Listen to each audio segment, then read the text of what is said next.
kwa kilichotokea jana. Amani Zanzibari, Keizungu bora niseme ukweli, Bongo yani hakuna futiboli, ni ujinga ujinga, kuna sehemu tuna feri, Asimba si walipata goli, refa wakati wala haku.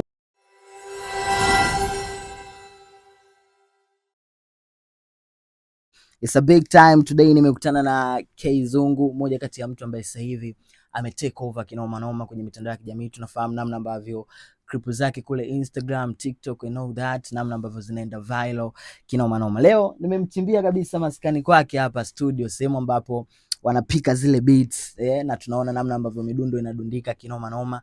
Tutapiga naye story kadhaa hapa, lakini pia tufahamu kwa ufupi safari yake ya muziki mpaka sasa hivi, mapokezi, namna ambavyo watu wamempokea, anazungumziaje.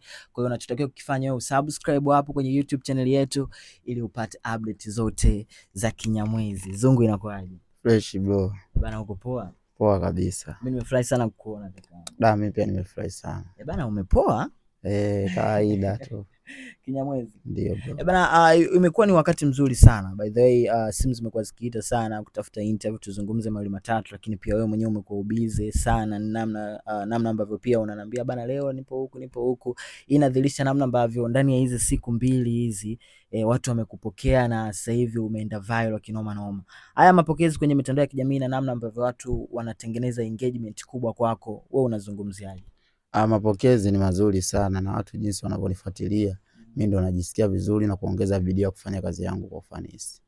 Ndio. Okay, nataka tuzungumzie kwa ufupi, labda kwa mtu ambaye akufahamu, aliona tu clip yako kwa mara ya kwanza Instagram, imeenda viral, watu maarufu wameshare. Zungu ni nani hasa? Ametokea wapi? Amekulia wapi? Safari yake ya muziki ilianzaje kwa ufupi? Keizungu ni msanii wa muziki wa kizazi kipya wa Singeli.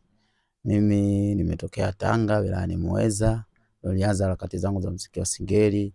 Sasa hivi nipo hapa Dar es Salaam naendeleza harakati zangu za muziki wa Singeli. Kwa hiyo yule ambaye aliniona kupitia ile clip ajue mimi masuala ya muziki ndio kazi yangu na ndio tegemeo langu. Ndio. Ilikuwa ni lini hasa ambapo ulijihisi kabisa wewe una kipaji cha kuimba? Ilikuwa ni mwaka gani? Ilikuwa tokea nipo nyumbani kama kwenye mwaka 2000 sikosei, kama na 17 hivi. Ndo nilianza kujua kwamba mimi nina kipaji cha kuimba, kwa sababu kila nikiimba kila mtu ananiambia unaimba vizuri, una kipaji mtaani. Ndio. Okay, nataka kufahamu labda response kutoka kwa wazazi au watu ambao wanakuzunguka baada ya kujijua wewe una kipaji cha kuimba. Wao walirespond vipi? Walitengeneza support ambayo katika namna moja au nyingine ikakupushi kuendelea kuimba na kutengeneza kile ambacho mpaka sasa hivi tunakiona, au baada ya kuanza kuna vitu ambavyo vilitokea, labda watu wengine wa karibu hawakusupport kile ambacho ulikuwa unakifanya? Support walitengeneza tena kubwa, wazazi, watu wa pembeni. Wewe unajua kitokea jambo labda mambo ya sherehe yale, wewe Keizungu hawepo basi na wepo. Ile nao ni moja ya support kubwa sana. Wazazi wakibless na mambo yananyoka na watu wa karibu. Ndio. Okay, nataka tuzungumzie namna ambavyo sasa hivi mapokezi kiukweli yamekuwa makubwa sana. For the first time nimeona video yako ile ilikuwa Instagram inaenda viral, watu wameposti, watu maarufu. Mpaka sasa hivi feedback unaionaje, na comment za watu au DM wasanii ambao wanakufuata kukupa compliment, kukupa hongera na kile ambacho unakifanya ikoje? Watu wamenipokea vizuri sana na ile video imenipush. Comment zao kila mtu kuniambia tu kwamba wewe usilale, fanya kazi nzuri zaidi, ubunifu zaidi, ili ushikilie hapo hapo uendelee kuwa msanii wa muda wote na sio kama umekuja afu upotee. Kwa hiyo inanitia nguvu na kunitia morali ya kufanya kazi yangu vizuri. Hivi ulifikiriaje kwanza ku freestyle, namna ambavyo uli freestyle ile siku? Yaani ulifikiriaje, ulikaaje, nani alikupa idea like yo hebu freestyle hivi? Ile ilikuwa ile dabi tu, ilikuwa inapigwa tu beat. Sasa mimi nikawa naimba tu, yani tuseme kwamba yale mambo ya mpira. Tukavyo tukasema nzuri na brother nilokuwa nao, nikasema basi ngoja tujaribu hapo, tukachukua clip, tukafanya kazi, tukaona kile kipande nacho kimeenda. Ndio. Bana, kwanza nikupongeze. Yaani una confidence sana hata kwenye zile freestyle zako, yani the way unavyo flow Kinyamwezi kabisa. Yani Singeli unaitengeneza, unaiongezea ubunifu fulani hivyo tofauti na wasanii wengine wa Singeli. Hivi sasa hivi Singeli ni kama national anthem. Yani tunaona wasanii kila siku wanaibuka, wasanii wapya wa Singeli na wanafanya vizuri sana. Ni msanii gani wa Singeli kwako ambaye ukikaa unaona kabisa huyu ni kama anani inspire katika namna moja au nyingine kutengeneza na mimi kufanya muziki wa Singeli? Yani wasanii ambao wanani inspire mimi kuendelea kufanya muziki wa Singeli kwa vitu wanavyovifanya. Dula Makabila anafanya vizuri sana. Hata ukiangalia idea zake, zile nyimbo zake, unaona kabisa huyu ananifanya mimi niendelee kufanya muziki wa Singeli na pamoja na D-Voice. Ndio. Kwa wasanii gani sasa hivi ambao labda unatamani kujump in au kufanya nao collab kwa pamoja katika harakati za kupush pia kile ambacho uko nacho expose kwa watu wengine? Wasanii wa Singeli hata yani wale waliokuwa trending wote, yani mimi napenda nifanye nao kazi, wanafanya vizuri. Ila D-Voice napenda kabisa ni kufanya naye kazi. Dula akina Bara MC hao natamani nifanye nao kazi. Umemtaja D-Voice hapo, baada ile clip yako kwenda viral sana, niliona pia comment yake naye akakupongeza. Bana, huyu mshikaji anajua sana. Ile uliipokeaje kama mtu ambaye pia wewe mwenyewe unasema kwamba huyu anani inspire mimi kufanya muziki wa Singeli, lakini yeye pia amekubali kile ambacho wewe unakifanya, anasema unaua sana.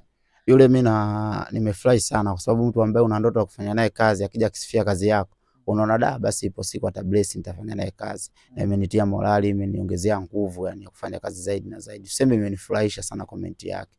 Analo nzuri sana. Sasa hapa katikati pia tulishuhudia wimbi la wasanii wengi sana ambao walikuwa na trend kwenye mitandao ya kijamii. Baadaye tukaona pia wakatokea wawekezaji wanatamani kuwasupport, kuwashika mkono. Mpaka sasa hivi hapa ulipofikia, nataka utuambie ukweli sasa. Akina nani wametokea wanataka labda kukushika mkono, kukusupport, kukusaini kwenye record label yao, au kuna management yote ambayo imejitokeza nitamani kuwekeza kwako? Tusanue hapa, tuweke wazi.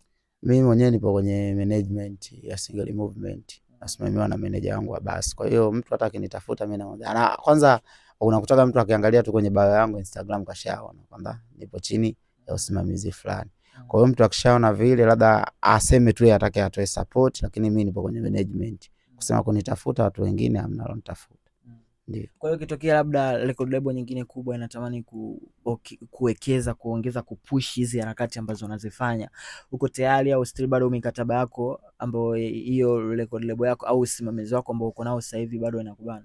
Record label ikijitokeza ikisema nataka support, nitawapa maelekezo, naongea na meneja ataangalia kwamba yeye ipo sawa ama ipo sawa. Tukiona ipo sawa tunafanya nao kazi. Maana sisi wenyewe tunataka tufike mbali. Kwa nini usifanye nao kazi na kama watu wana nia nzuri? Ila kama ipo sawa tunaendelea yenyewe kufanya kazi. Ndio. Kwa hii management yako ulionayo sasa hivi mmesign mikataba miaka mingapi? Si miaka hamna, si miaka yote yani tupo. Hatuna kama mwisho kwamba tufanye kazi mwisho. Sisi tumeanza na ndio tunaendelea kufanya kazi. Mpaka pale tutakapoona bwana hapa Kizungu labda sawa unaweza kufanya hivi na watu wakafanya hivi, inakuwa hivi. Na umeridhia kabisa kufanya nao kazi endless? Yes, nimeridhia, kazi nzuri. Mimi nilikuwa sijulikani kabisa na mpaka kama sasa hivi unavyoona najulikana. Maana kazi inaenda vizuri. Ingekuwa iende vizuri usingenikuta. Kwa ni kwamba mmesaini mkataba wa maisha au ni kwamba tu mmekubaliana bana tufanye kazi mpaka kileleni? Hatujasaini si mkataba wa maisha, ila sisi tunafanya kazi kwa sababu watu wakikuchukua sehemu ujulikani mpaka umepambaniwa, unaenda, kazi zinaenda, kama hivi media zinakufuata. Unaona kabisa watu wako serious na nini? Na kazi yako ndio. Okay, hapa katikati tumezungumzia namna ambavyo unasema kwamba wewe na usimamizi wako ulionao sasa hivi ni mmekubaliana tu mfanye kazi mpaka mwisho. Hapa katikati pia tumeona malalamiko mengi sana kutoka kwa wasanii wengine wakisema kuwa bana, watu ambao walikuwa wanashirikiana nao kufanya kazi, mapato yakipatikana hapati ambuli chochote, hata kitokea nyumbani mzazi ana shida yoyote haokoti hata 100. Kwako unasema kwamba hawa watu ambao mnakubaliana kufanya kazi mpaka mwisho, kwa namna ambavyo unafanya nao kazi, ile caring au namna ambavyo wenyewe wanakukea kukusupport kwenye kile ambacho unakifanya, unaridhika nacho mpaka unasema kabisa mimi natamani niendelee kufanya nao kazi hadi mwisho? Naridhika nao. Sio maana nikamwambia umenikuta yani. Yani kazi inakuwa nzuri. Mimi ningekuwa siridhiki mimi mwenyewe yani sisemi siri. Maisha ukweli mimi kuvumilia kitu siwezi. Nikiona kitu hakipo sawa mimi narudi zangu tu naendelea na maisha yangu mengine.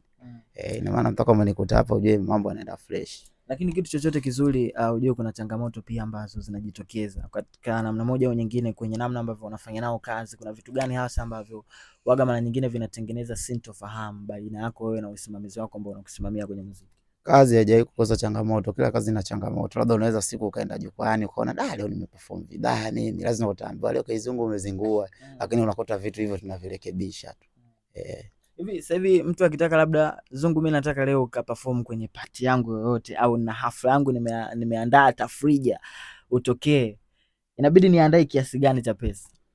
Kiasi cha pesa za kuandaa, kusema ukweli sisi tunaongea na wewe, tunakuangalia na wewe kazi yako utataka ni perform kwa wakati gani. Unaweza kumwambia mtu nigea 300,000 kumbe unataka uperform masaa 4. Ina maana hiyo hela utakuwa bado nini amekuonea. Ina maana unaangalia yule mtu yeye anataka uperform kuanzia muda gani. Ina maana muda wake atakosema yeye, sisi tunafanya naye kazi, lakini siwezi kusema eti kiasi kadhaa, hakuna. Ila yoyote ule hali ya chini ya juu sisi tunafanya naye kazi, wao waje tu. Ndio. Lakini wewe sasa hivi unajiona kwamba grade zinapanda, namna ambavyo ulikuwa unafanya shows kipindi cha nyuma na sasa hivi hata watu wakiwa wanaweka booking inakuwa tofauti? Ndio, naona kabisa kuna mabadiliko. Naona kabisa kwamba sasa hivi nafanya vizuri, naimba nyimbo zangu nazijua na watu pia wanazijua. Ndio. Hivi kitu gani ambacho toka umeanza kufanya muziki mpaka sasa hivi ushawahi kukifanya ambapo wewe mwenyewe ukikaa kuna muda unakuwa proud, yani kusema najivunia sana hichi ambacho nakifanya kwenye muziki wangu wa Singeli? Kitu ambacho nilishawahi kujifanya afu mimi najivunia, yani freestyle tu. Yani kila mtu akiambiwa ndege freestyle wanaimba kweli, ila kwa mimi naona najivunia kama nipo peke yangu. Ndio. Yani king wa freestyle za Singeli. Ndio maana nasemaga kwenye Singeli. Sijui labda kama yupo huyo mtu, lakini kwa mimi naona kwamba kama yupo sawa, lakini kunifikia naona bado. Ndio. Hivi kabla hujaandika ngoma au hujaanza ku freestyle, kitu gani ambacho waga kinakujia kwenye akili au kitu gani ambacho waga unakizingatia, yani kwamba bana leo nataka ni freestyle kuhusiana na dabi ya Simba na Yanga, inabidi nifikirie kitu gani ili katika freestyle zangu zile bars zikae zimenyooka kabisa? Kitu ambacho nakifikiria kwamba ni kuimba ile nyimbo kwa tofauti. Yani utatumia idea gani kile kitu kiwe tofauti. Kwa hiyo ubongo wangu pale utafikiria kwamba hapa nataka tuimbe kuhusu interview tunayoifanya, tunafanyaje? Na lazima nifikirie yani sana. Sio kama niimbe tu, kiimba tu utaimba kawaida. Ndio. Okay, sasa hivi una kazi zako ambazo tayari ushaziachia kwenye digital platform? Kazi zipo, nimeachia EP yangu inaitwa Kuna Wakati. EP ina ngoma 6 na inapatikana kwenye digital platform zote. Ukiachana na ngoma hiyo ya Refa tuliyoachia, nayo ipo inapatikana mitandao yote, YouTube huko. Ipo nyimbo ya Albino nimeachia na Tinko Mabao remix inapatikana pia. Yote kwa yote nyimbo ya Refa remix yake pia itatoka hivi karibuni. Tayari kuna wasanii ambao wamekucheki wanataka remix? Wapo wasanii ambao tumefanya nao nyimbo na itatoka ina hata siku nyingi. Akina nani hao labda tuwajue? Bado huwezi kuweka wazi kwa sababu kitu kizuri watu watakuwa waone kama surprise. Au sio? Ndio. Okay, by the way mimi nataka tuishie ukingoni sasa kwa sababu bosi wangu mwenyewe ambaye amenituma sasa hivi anaitwa Malti, nikamwambia bana yule Zungu mimi namkubali sana. Yani nimeona ile clip yake akanitumia DM Instagram. Mtafute huyu. Sasa kwa upendeleo kabisa nataka utupe ile freestyle ambayo ile freestyle mpaka sisi imefanya tumekufuata siku ya leo hapa. Kipaza hichi hapa, kamera ile kule.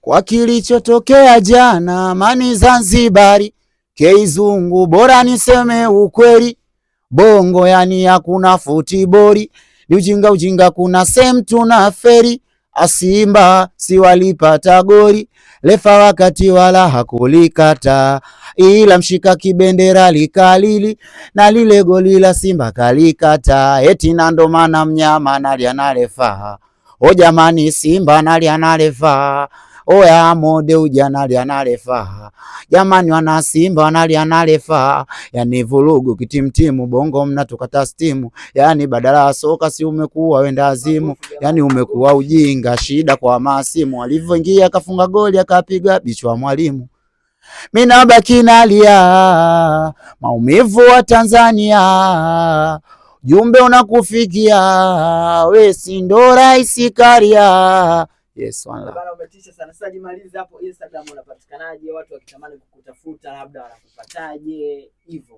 Bwana mimi katika mitandao ya kijamii TikTok napatikana kama K-Zungu /Venture. Facebook K-Zungu /Venture. Katika Instagram napatikana kama K-Zungu_official.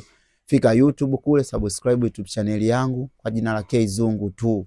Itakuwa vizuri sana, unaonesha upendo na uendelee kuonesha upendo kwangu. Maana hakuna mimi bila nyinyi. Bana umetisha sana.